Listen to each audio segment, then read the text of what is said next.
মশা যে খুব বিরক্তকর প্রাণী তাই নয়, এর কামড় থেকে হতে পারে ম্যালেরিয়া বা ডেঙ্গুর মতো মারাত্মক সব রোগ। মশা তাড়ানোর জন্য আমরা সাধারণত কয়েল বা স্প্রে ব্যবহার করি, কিন্তু এগুলোতে রয়েছে নানা ধরনের স্বাস্থ্যকর ঝুঁকি। অথচ প্রাকৃতিক কিছু উপায় আপনি কয়েল নিজেই বানাতে পারেন।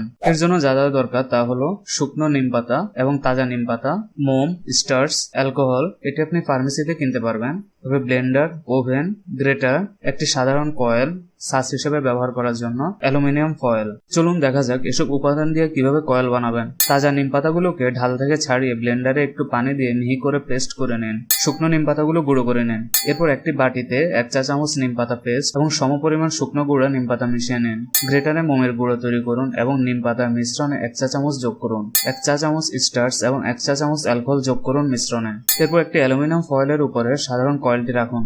এর পেঁচানো অংশের মাঝে নিম পাতার মিশ্রণটি দিয়ে কয়েলের মতো আকৃতি দিন এবং ফয়েলটি দিয়ে ঢেকে দিন। এরপর এটি ওভেনে মাঝারি তাপমাত্রায় রাখুন 5 মিনিট। ওভেন থেকে বের করে দেখুন যথেষ্ট শক্ত হয়েছে কিনা, নয়তো আরো কিছুক্ষণ রাখুন। ফয়েল থেকে সাধারণ কয়েলটি উঠিয়ে নিন। সাবধান থাকুন যেন নিম পাতার কয়েলটি ভেঙে না যায়। যাদের ওভেন নেই তারা উচ্চ আঁচে চুলা জ্বালিয়ে তার নিচে রেখে দিন। সময় একটু বেশি লাগলেও ঠিকই জমাট বেঁধে যাবে। আপনি এটিকে আপনার নিজের মতো আকৃতি দিয়ে করে নিতে পারেন। কয়েলের আকৃতি করতে ঝামেলা মনে হলে লম্বা কাঠির আকারও করে নিতে পারেন, অনেকটা আগরবাতির মতো। এই কয়েলটি দোকান থেকে কিনা কয়েলের থেকে অনেকটা ভালো।